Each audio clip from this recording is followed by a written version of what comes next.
बस बेटी बस, और नहीं। जी।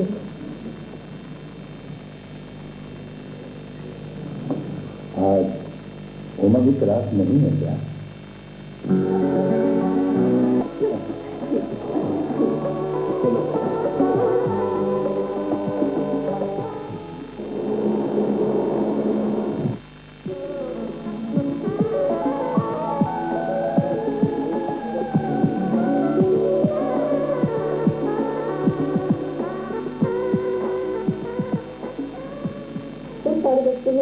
पर्सनैलिटी के छुट्टियां हैं जो जिसने इश्तेहार दिया था ना, उनमें से 3 सिलेक्टेड पार्टी से बारी बारी आपकी मीटिंग है।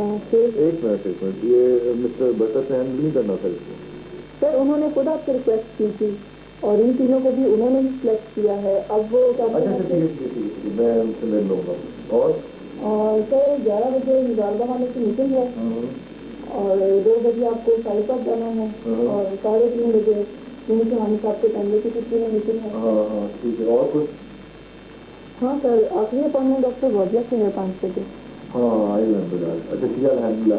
आप ऐसे कीजिए और बैंक में लाइए मुझे। Okay sir. और एक कॉफी भिजवाइएगा। ऑलराइट।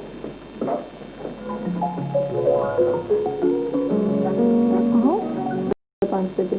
हाँ आई रिमेंबर दैट। अच्छा ठीक है, हैंडल है। आप ऐसे कीजिए और बैंक में लाइए मुझे। Okay sir. और एक कॉफी भिजवाइएगा। अरे मम्मा, आप कहाँ थे सुबह से? अगर मार्केट जाना था तो मुझे बुला लिया था। अच्छा आप थक गई हैं, मैं आपके लिए जूस कोल्ड ड्रिंक मंगवाती हूँ। बातें ना बनाओ, हमें ये बताओ कल से तुम कहाँ गई थी? कल शाम को हम आर्ट एग्जीबिशन में गए थे। रशिया वजी ने नहीं बताया आपको, वो मिली थी वहां पर। किसके साथ गई थी? सरफराज के साथ। तुम्हें मालूम है सरफराज कौन है? सरफराज है मामा, और कौन है? सरफराज क्षमा का मंगेतर है। तो ये तुमको नहीं मालूम था? कम ऑन मामा, वो इस मंगनी को नहीं मानता। क्या बक रही हो तुम? तुम्हें मालूम है तुम क्या कह रही हो? मालूम है मुझे, और आप ही को भी पता है कि वो।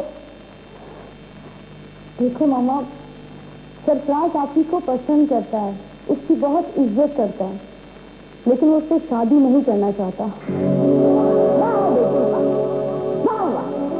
वो तुम्हारी बहन के बरसों पुरानी मंगनी तोड़ना चाहता है और तुम उसके साथ नुमाइशों में घूमती फिरती हो। शाबाश है तुम्हारे हवाई चीजों को। लेकिन मामा, इसमें सरफराज का क्या कसूर है? जब उसकी एंगेजमेंट हुई थी ना तो उसकी उम्र थी और ना ही उससे कुछ पूछा गया था। ये तो सब उनके पेरेंट्स ने किया ना।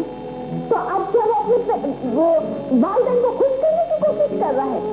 और तुम अपने वालिदैन का नाम रोशन कर रही हो, है?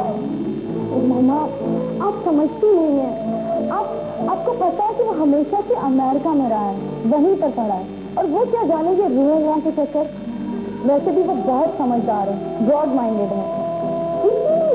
इसीलिए तो बुजुर्गों के फैसले में नकीब है लेकिन नहीं बैठ गई। अरे अगर ऐसी बात थी तो वो अपने बुजुर्गों से कहता, वही आकर फैसला करते कि अच्छा क्या है बुरा क्या है। तुम कौन होती हो फैसला करने वाले? लेकिन मामा, बस इससे आगे एक लफ्ज मत कहना, और इसके बाद तुम उससे मिलोगी भी नहीं, समझी? अगर तुम्हें पापा को पता चल गया तो वो तो कयामत खड़ी कर देंगे। नहीं आती कोई कयामत। और वैसे भी सरकार बहुत जल्द पापा को अपने फैसले से इन्फॉर्म करेगा।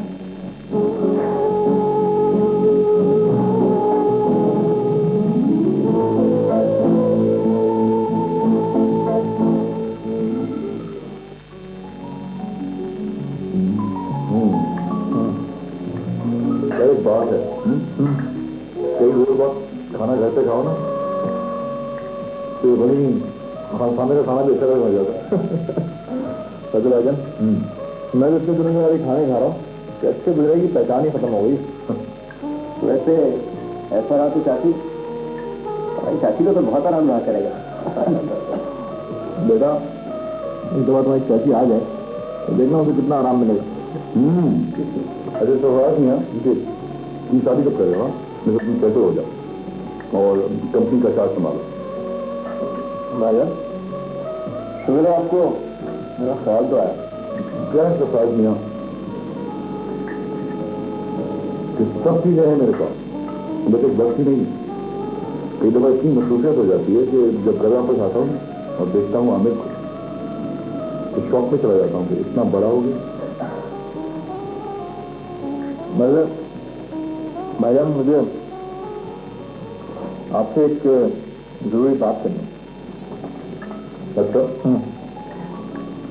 ऐसे करके आधे घंटे मिलते हैं, मैंने बहुत जरूरी फोन अटेंड करना है।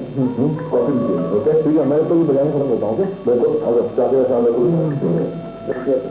हाँ क्या तुम चाची के बारे में? बेटा एक दफा आ जाने चाची को, तुम्हारे जो बू है ना, ठीक कर दूंगा नहीं उनको।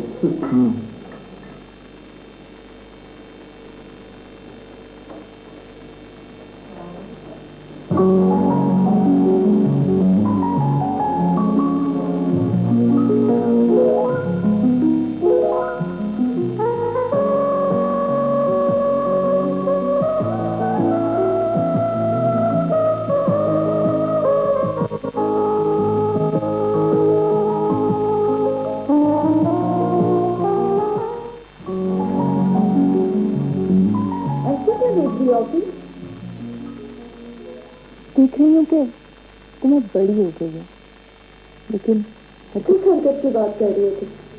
तुम्हें याद है बचपन में जब अब्बा या कोई और मेरे लिए कुछ भी लेकर आता तो तुम रो रो के पूरा घर सर पे उठा लेती। हाँ, जब तक वो चीज तुम्हें मिल नहीं जाती तो पुरसुकून नहीं होती। मैं समझती हूँ तुम क्या कहना चाह रही हो, लेकिन आप भी मैं अब ऐसा कुछ नहीं कर रही हूँ। तो अब क्या कर रही हूँ? मैं अब तुमसे कुछ मांगने आई हूँ। क्या? देखो अभी, अब ना हम दोनों का बचपन रहा है और ना ही सरफराज कोई खिलौना है। लिहाजा अब हम दोनों को ही सोच समझ कर कोई फैसला करना होगा। हुमा, मैं उम्र में तुमसे बड़ी हूँ, लेकिन आज तक इतनी बड़ी नहीं हो सकी कि अपनी जिंदगी के इतने बड़े फैसले खुद कर सकूं। तुम इतने बड़े फैसले खुद कैसे कर लेती हो? आपने एक्चुअली तुम्हें अपने आप पर भरोसा नहीं है, बिल्कुल कॉन्फिडेंस नहीं है। तुम्हें तो 50 साल पहले पैदा होना चाहिए था, तुम तो बहुत लेट पैदा हुई हो। और मेरा ख्याल है कि तुम बहुत ओवर कॉन्फिडेंट हो रही हो। नहीं, ऐसी कोई बात नहीं है। मुझे अपने आप पर पूरा भरोसा है, और वैसे भी यहाँ बात सिर्फ मेरी ही नहीं हो रही है। लेकिन हुमा, यहाँ बात सिर्फ मेरी और तुम्हारी हो रही है। ट्रायंगल के 3 एजेस होते हैं, और अगर तीसरे हिस्से को कंप्लीट ना किया जाए तो पूरा ट्रायंगल कंप्लीट नहीं होता। मुझसे क्या चाहती हो? ठीक कह रहे हैं, लेकिन माँ बाप का अपनी औलाद से एक यूनिक किस्म का ताल्लुक होता है। ऐसी औलाद जिसे तकलीफ पहुंची हो, माँ बाप उसका साथ देते हैं, चाहे वो तकलीफ दूसरी औलाद से ही क्यों न पहुंची हो। ये इतना पॉइंट ठीक है भाई, अगर आप समझते हैं कि इस बात से शेख चचा को तकलीफ पहुंचेगी तो फिर रहने दें। लेकिन भाई मैं फिलहाल से शादी नहीं कर सकता। इतनी जल्दी में प्यार डाल दिए यार, कम। अच्छा बैठ आपकी हम सोचते हैं बैठ, मैं सोचता हूँ ऐसा करते हैं, बरकत मामू और माही खाला से बात करते। नहीं भाई, अभी इस बात को खानदान में फैलाने की क्या जरूरत है? पता नहीं सब लोग क्या समझेंगे, क्या सोचेंगे। किस्म की बातों में बुजुर्गों को कॉन्फिडेंस में तो लेना ही पड़ेगा यार, हमारी बेहतरी के लिए सोचेंगे ना। और फिर शेख चचा की मांग वर्कर से बहुत दोस्ती है, उनसे कौन अच्छा मशवरा दे सकता है?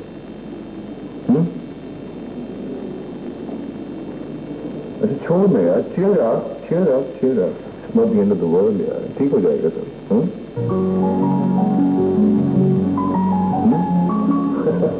Come on यार।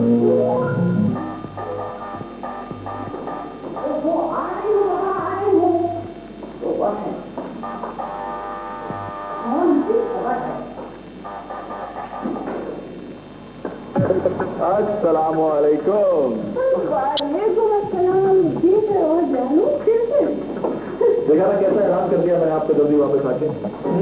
मैं फोन किया, क्या आवाज, मगर तुमने कोई पता ही नहीं, तुम्हें मैसेज तो तब मिला जब मैं इस्लामाबाद जाता। इस्लामाबाद तो मैं असल में मैं जिस काम के लिए गया था ना वो और में हो गया था, इसलिए मैं बगैर बताए हुए आ गया आपको सरप्राइज देने के लिए। रानी, रानी